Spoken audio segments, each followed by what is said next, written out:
네, 어떤 목사님께서 선교지에서 이제 봉헌을 위해서 기도해 달라는 부탁을 받으셨어요. 근데 그 부탁에 이렇게 답변하셨다고 해요. 아니요, 저는 기도하지 않겠습니다. 이렇게 말씀하시더니 나는 선교사님의 필요를 채워달라고 기도하지 않겠습니다. 그러면서 제가 무엇을 할지 말씀드리겠습니다. 라고 하시면서 내가 가지고 있는 것을 지금 이 시간 내놓겠습니다. 그리고 나서 여러분들은 어떻게 하시겠습니까? 라고 이제 회중들에게 묻자 그 자리에서 많은 선교 후원금 또 선교 이제 지원자들이 나왔다고 합니다. 우리는 하나님께 필요를 공급할 필요가 기도할 필요가 없었습니다라고 얘기하시면서 이미 여기 다 준비되어 있었기 때문입니다. 우리는 그저 이것을 내어놓기 위해서 기도해야 했습니다라고 말씀했습니다. 우리 공동체를 생각하면 우리는 언제든지 이제 기도를 하곤 하죠. 그런데 하나님께서 우리에게 원하시는 일들은 그 공동체를 바라보면서 우리가 우리의 것들을 내어놓아 더 풍성한 공동체로 만들어 가기를 원하십니다. 이것은 단순히 물질에 대한 것만은 아닌데요. 관계에 대한 문제이기도 하죠. 오늘 히브리서 저자는 서로 돌아보라고 말씀하시는데 이것은 상대방이 전제되어 있는 말씀이겠죠. 그런데 서로 돌아보라고 했는데 이 대상에 대해서는 사실 자세히 이야기하지는 않습니다. 그러다 보니까 우리는 우리가 마음 가는 대로 돕거나 우리가 좋아하고 사랑하는 대상에 대해서만 관심을 가질 수밖에 없게 되겠죠. 성경이 우리들에게 이 땅에서 계기된 자들을 돌아보라고 했기 때문에 우리는 선한 사람이냐 아니면 나쁜 사람이냐 이것을 논하는 것이 아니라 이 땅에 계기된 자들을 그냥 돌봐야 되는 것입니다. 서로 돌아보라는 이 성경 이야기 가운데서 너희들이 좋아하는 사람하고만 돌아보라고 이야기하지는 않습니다. 서로 돌아보라고 그냥 말씀하십니다. 여기에 있는 우리 모두를 돌아보라고 말씀하시는데 한번 돌아볼까요? 주변 한번 보십시오. 맨날 부담스러운 웃음과 미소로 이제 보게 되는데 그렇기 때문에 우리는 여기에 있는 우리 조이풀 공동체는 모두가 연결되어 있다는 의미이기도 합니다. 주님 안에서요, 그렇죠? 교회에 결혼하지 않은 사람은 있어도 혼자인 사람은 없는 곳이 교회다라고 어떤 목사님 말씀하셨는데 여러분 공동체란 무엇일까요? 이제 공동체라고 하는 것은 생각하면 할수록 더 복잡한 차원의 의미가 있는 것 같습니다. 성경은 서로에게 유익한 공동체라고 말씀하고 있는데 사랑, 격려 등 언급을 하면서 말이죠. 그럼 제가 질문 하나 해보겠습니다. 오늘 우리 이 조이풀 공동체는 여러분들에게 각자에게 우리에게 유익이 되고 있습니까? 네. 목사님이 이런 마음 경험해 보고 싶어가지고 어떨까? 저는 사실 공동체적인 마인드보다는 요즘 그 젊은 사람들이 보통 좀 많이 그런데 이제 개인주의적인 라이프 스타일에 더 맞는 삶을 살았던 것 같기도 해요. 아무래도 이제 말씀을 준비하거나 이제 찬양 송리스트를 이제 준비하거나 하면은 어쩔 수 없이 한 몇 시간 동안 이제 기도하기도 하고 이제 준비 혼자 있어야 되잖아요. 그렇게 좀 살다 보니까 좀 자연스럽게 혼자 있는 시간을 더 좋아했던 것 같고 고독하고 외로운 시간을 좀 즐기듯이 있던 것 같기도 하고 사실 뭐 이게 뭐 정해져 있는 건 없지만 보통 내성적이다 이제 외향적이다 얘기하잖아요. 저는 이제 워낙 어릴 때부터 말을 잘 타인에게 못 해가지고 이제 뭐 몇 번에 얘기한 것 같은데 이제 친척 집에 이제 어렸을 때 가면은 이제 큰어머니 댁에 가면은 저는 물 좀 주세요라는 말을 못 해가지고 이제 어머니한테 가가지고 나 물 먹고 싶은데 그러면 이제 어머니가 아니 큰엄마한테 물 달라고 해. 아니 그냥 엄마가 줘. 그러니까 이럴 정도로 굉장히 내향적이고 내성적이었거든요. 이제 그런 사람이 이제 커가지고 이제 목사님도 이제 그러셨다고 이제 들었던 것 같은데 이제 신학교를 가가지고 이제 전도사를 이제 시작하면은 이제 그때 이제 아이들이 있잖아요. 그래서 제가 딱 섰는데 아이들 안녕하세요.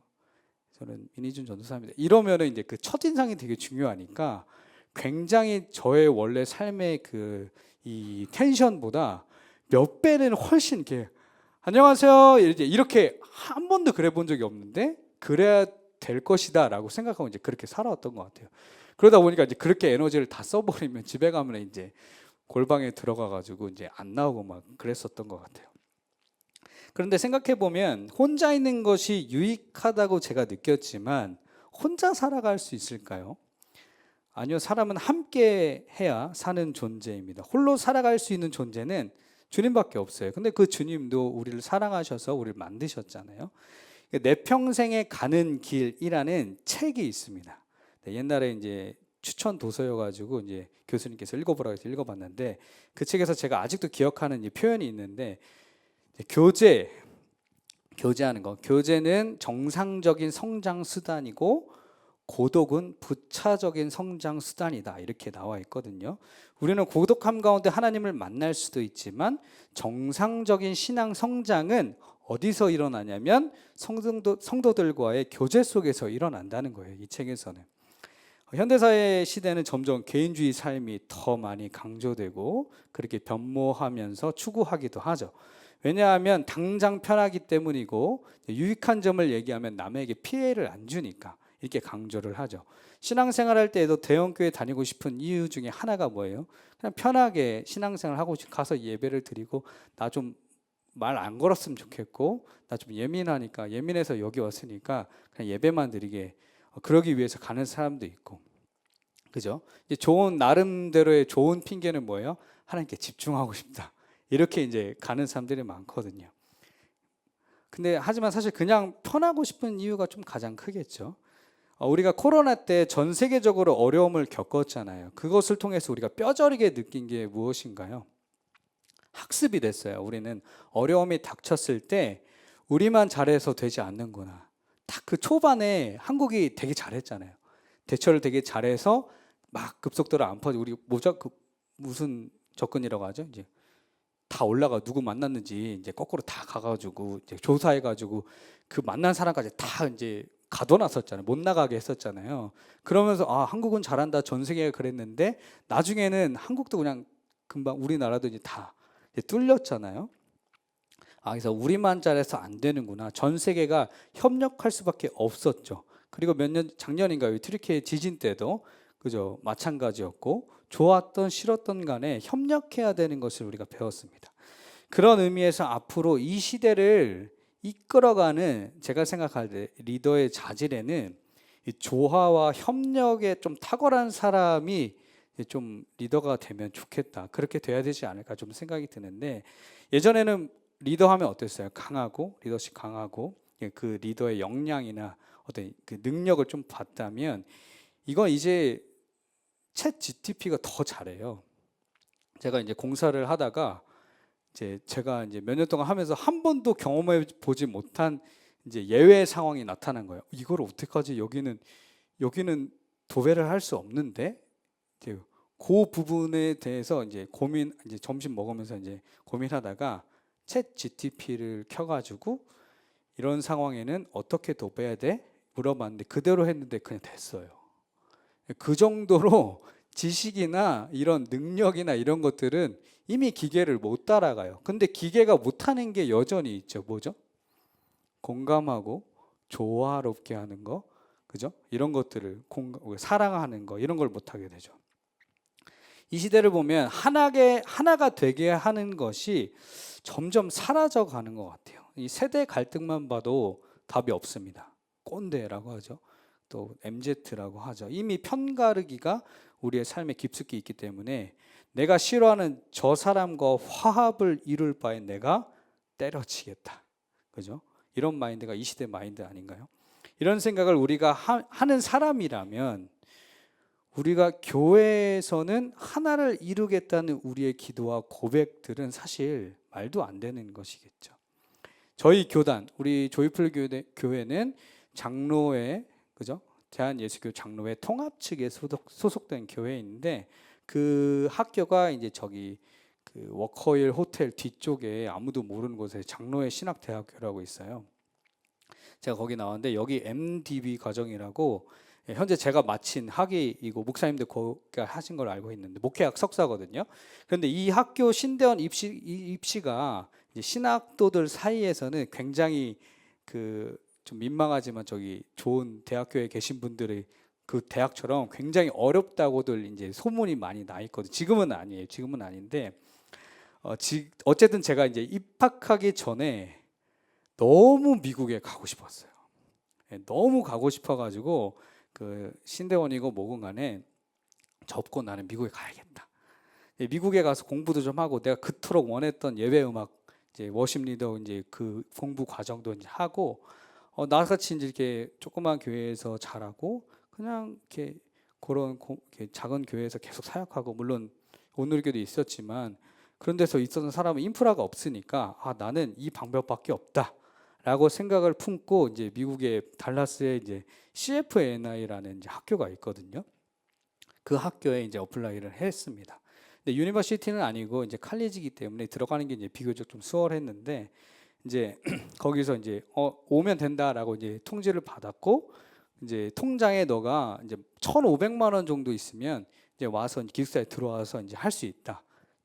신용이 이제 뭐 거기서도 확인을 해야 되니까 그래서 제가 이제 여기를 가기 위해서 이제 한 가을 학기 시작이니까 그때가 이제 그 전해 11월쯤이었거든요. 제가 결단을 했던 게 그리고 이제 내가 그래서 이제 그 전교회에서 이제 있었던 장로님께서 이제 물류센터를 저기 저 밑에 쪽에서 이제 운영을 하셔가지고 거기서 하루에 10만 원씩 받고 이제 매일 일하게 됐거든요. 이제 그 미국에 가기 위해서 그래서 이제 월요일부터 금요일까지는 거기서 일하고 이제 토요일 주일은 이제 교회에서 주 7일째로 이제 제가 열심히 살았었는데 막 일하다가 이제 핸드폰을 딱 봤는데 계절학기 신청하세요라는 문자가 온 거예요. 이제 신대원은 이제 입학했습니다라고 축하합니다라고 문자가 오는 게 아니고 계절학기 신청하세요라는 문자가 오면 합격을 한 거예요. 계절학기에는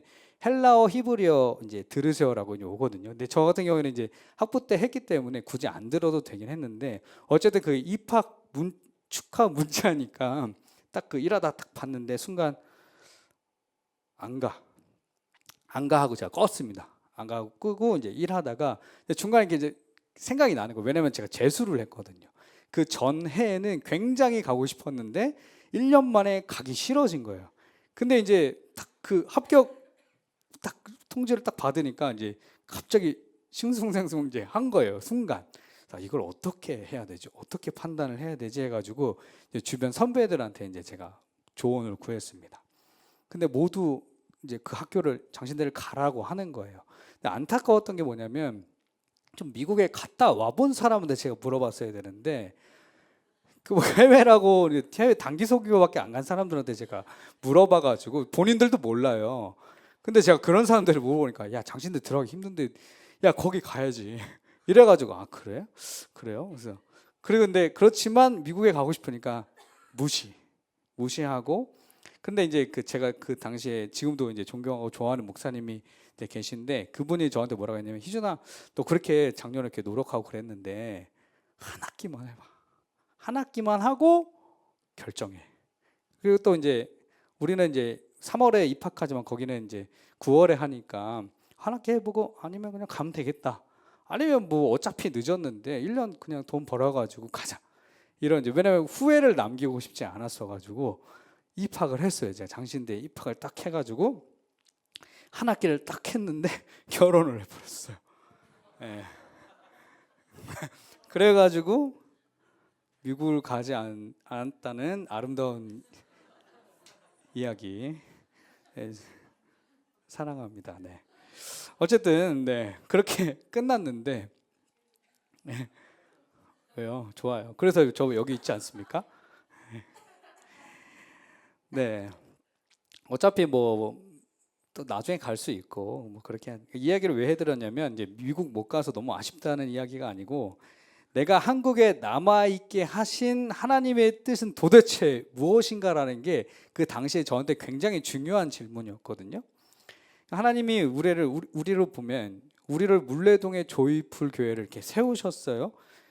근데 우리를 공동체로 보내주셨고 근데 이것이 우리에게는 여러분들에게는 도대체 어떤 의미가 있는 건가요? 목사님께서 기도하시면서 물레동의 조이풀 교회라는 것을 이제 뭐 그때 개척 멤버들과 함께 세우자. 그때 당시에 그분들의 어떤 기도와 그거였다면 여러분들도 이 교회에 오셨을 때 여기에 성도가 되셨을 때 이 조이풀 공체는 도대체 어떤 의미가 있냐는 거예요.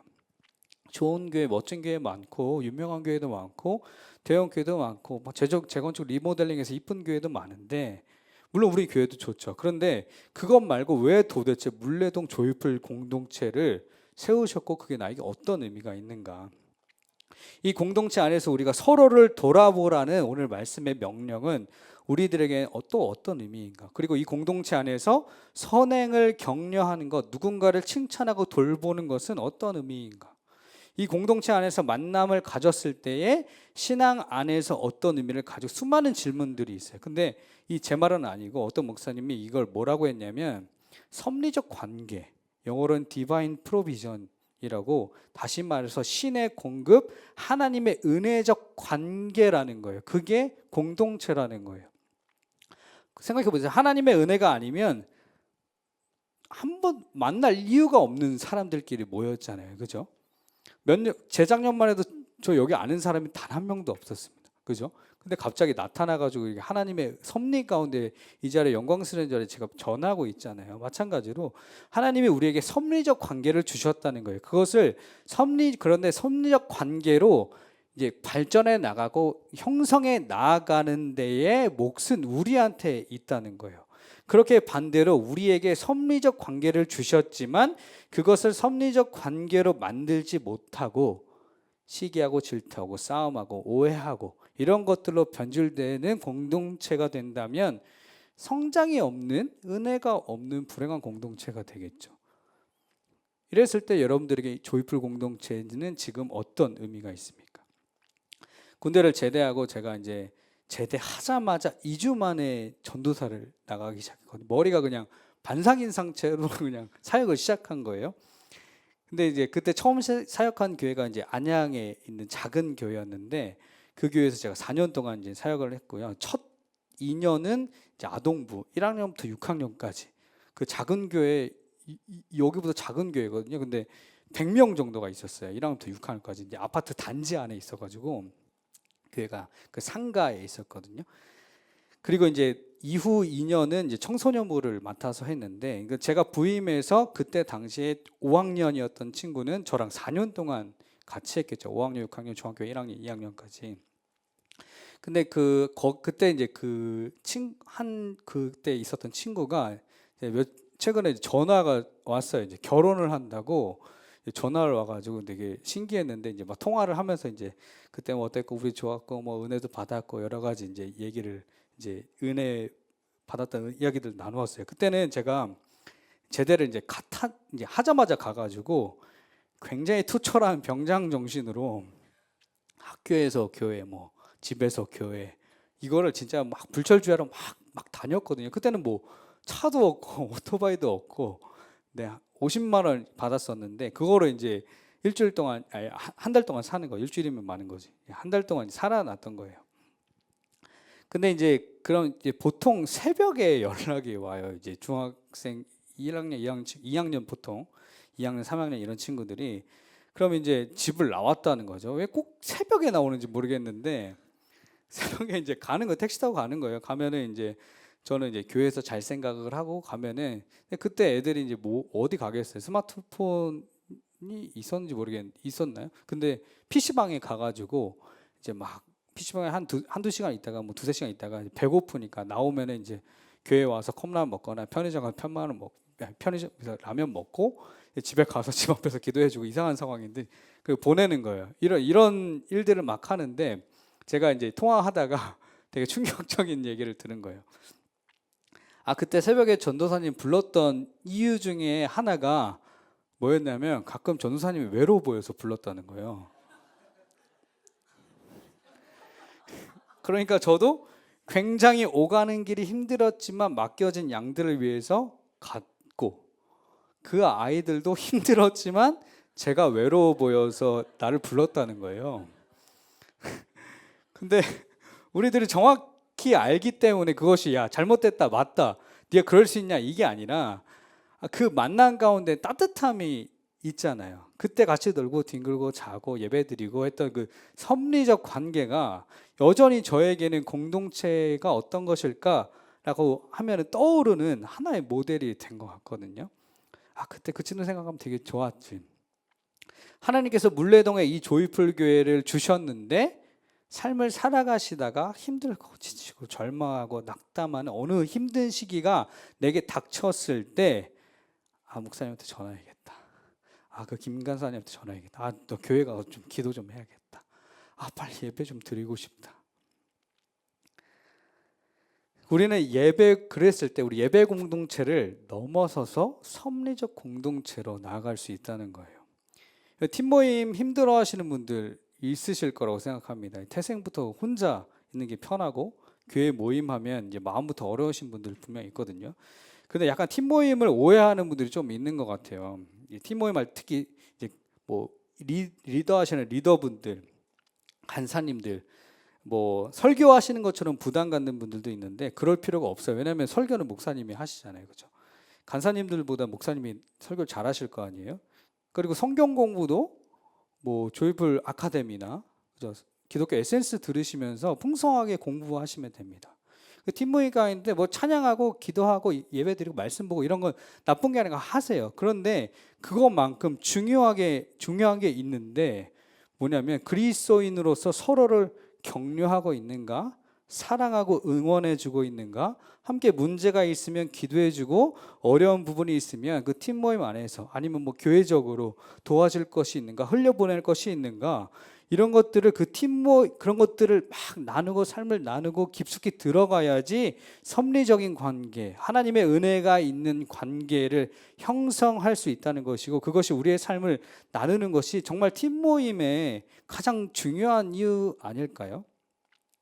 언제까지 이러는 거예요? 뭐 보통 뻔하죠. 뭐 많은 교회들이 오늘은 당신부터 나눌게요. 삶을 어떻게 사셨나요? 무슨 뭐 강제로 뭘 얘기해야 되는 것처럼 어떤 삶을 사셨어요? 그러면 이제 순간 이제 좀 삐뚤어진 분들은 그냥 살았어요. 마음이 이렇거든요. 이럴 수 있잖아요. 어떻게 하나님의 은혜 가운데 사셨어요? 근데 그렇게 은혜 가운데 산 분들도 있지만 그냥 살았어요. 그냥 다 힘들었어요. 이런 상황인데 막 포장해서 얘기해야 될 때도 있고, 그죠? 그냥 나 말하기 싫은데 이런 때도 있는데 얘기할 때까지 좀 시간을 드리겠습니다. 이러기도 하고 한참 지나면 민망하니까 그럼 다음 분 얘기해 볼까요? 이러다가 그래요. 사람도 이거 시간 제약도 있으니까 그럼 기도 제목 적어가지고 자 이제 우리 이렇게 또 기도합시다. 또 한 주간 화이팅 합시다. 이런 팀 모임이라면 저는 안 가고 싶을 것 같거든요. 점점 팀 모임이 무슨 의미가 있지? 이런 생각이 좀 들 수도 있을 것 같아요. 수도 없이 봤습니다. 뭐 우리 교회는 팀 모임이라고 하지만 뭐 다른 교회는 셀 모임이라기도 하고 순 모임이라도 하고 많잖아요. 이런 소그룹 모임을 하는 많은 교회들이 이 형식적인 선에서 모두 끝이 납니다. 심지어 말씀을 나눈 것 하나도 없고 그냥 뭐 밖에서 친구들 만나는 얘기랑 똑같이 하는 그 모임도 굉장히 많거든요. 뭐 그거 자체가 무조건 나쁘다라고 얘기하기는 좀 뭐하지만 그 팀 모임에는 관계적으로 한계가 있게 되고 결국 그 시간이 아까워지게 됩니다. 제일 좋은 신앙 교육 방법 많이들 알고 계시죠? 성경을 사랑하고 하나님께 순종하고 예배를 사랑하는 그 모습을 비춰주는 거잖아요. 보세요. 성경을 사랑하는 것, 하나님께 순종하는 것, 예배를 사랑하는 것 모두 하나님의 선한 영향력을 끼치는 것에는 말이 아니라 행동에 있습니다. 야고보서 2장 26절 잘 아시죠? 뭐라고 말씀하시죠? 영혼 없는 몸이 죽은 것 같이 행함이 없는 믿음은 죽은 것이래요. 세상이 기독교를 싫어하는 결정적인 이유 중에 하나가 뭐예요? 결국 너네 말만 하고 있잖아 지금. 이거 아닌가요? 이제는 형식적인 공동체, 지식적인 공동체가 아니라 정말로 사랑과 격려가 넘쳐나는 공동체의 모습을 교회들이 가져야 되지 않겠습니까? 모이는 것 자체가 어려운 시대 속에서 교회는 이제 모이는 것만 해도 너네 교회 대단하다라고 얘기해요 이제. 하지만 이마저도 한 걸음 물러나서 계속 정상적이었는데 그 기준을 계속 낮추고 있잖아요.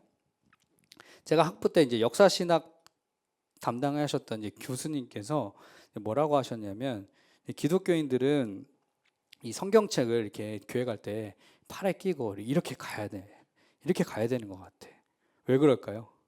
지금은 그리스도인들도 밖에서는 비그리스도인들처럼 얼마든지 숨길 수 있잖아요.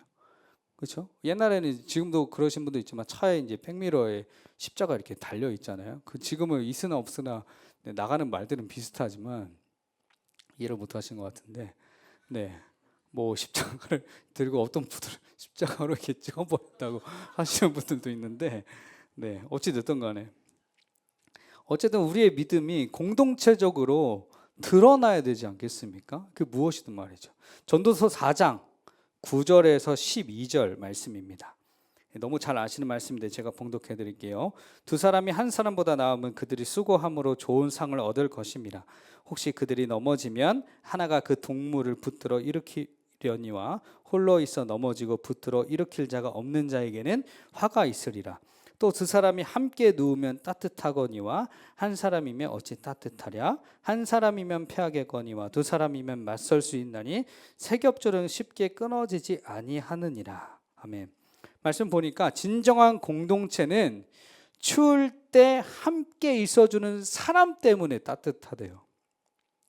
우리의 삶이 문제가 없고 괜찮고 좋을 때는 공동체가 얼마나 우리에게 어떤 유익을 주는지 잘 모릅니다. 그런데 우리의 인생이 말씀처럼 춥고 넘어지고 서럽고 아프고 외로울 때 이 조이풀 공동체가 있음으로 인하여 따뜻하고 서로를 돌보는 공동체가 되는 것이, 이것이 성경이 말하고 주님께서 원하시는 공동체의 진수 아니겠습니까? 오늘 빌립보서 4장 2절에서 5절까지의 말씀인데 우리 여러분들이 함께 봉독해 보겠습니다. 시작.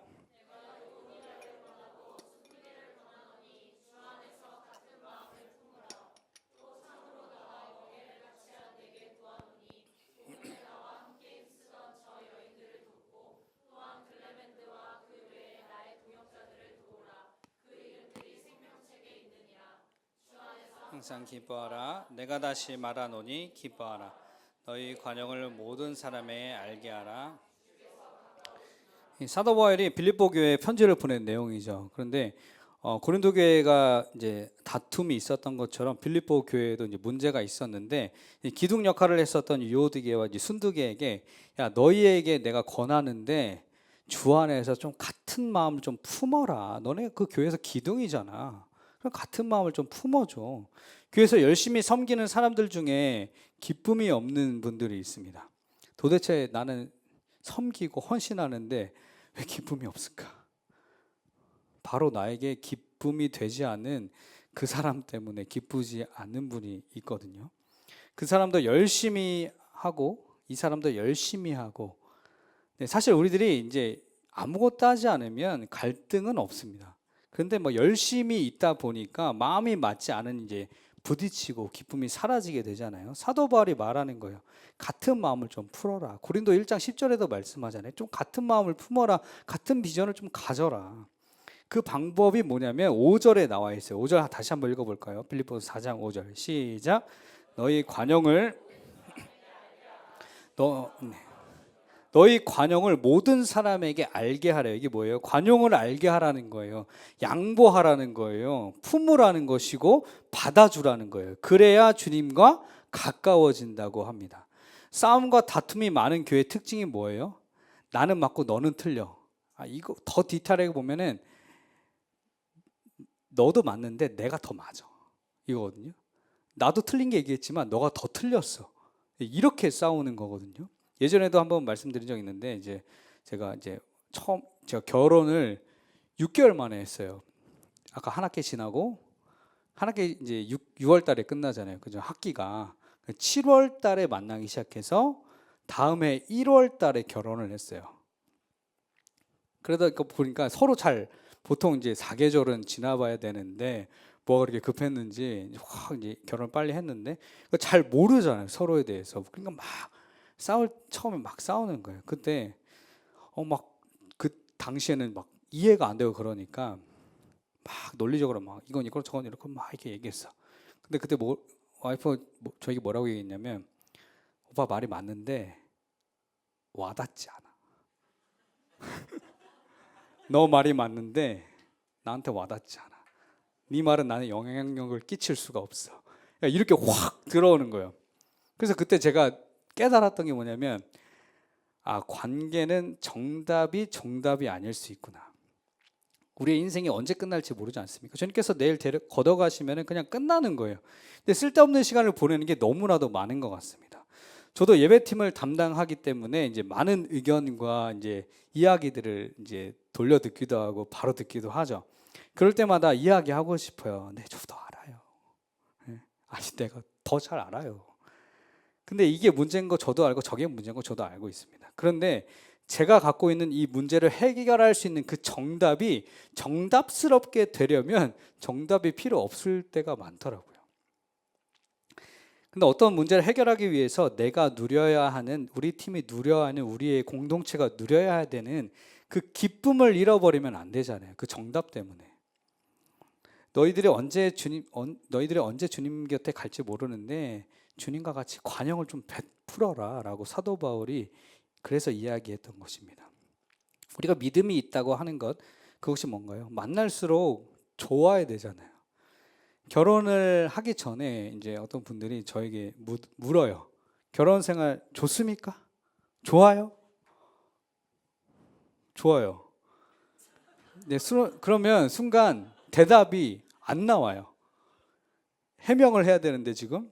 왜냐하면 안 좋은 게 아니라 이걸 묻는 사람의 그 좋음과 결혼 후에 깨닫게 되는 그 좋음의 차이의 갭이 너무 커요. 그래서 어쩔 때는 결혼 생활 좋아요? 라고 물어보는 그 사람이 되게 건방지게 느껴질 때가 있어요. 네가 지금 뭘 알아 지금. 넌 지금 좋은 것만 하고 있으니까.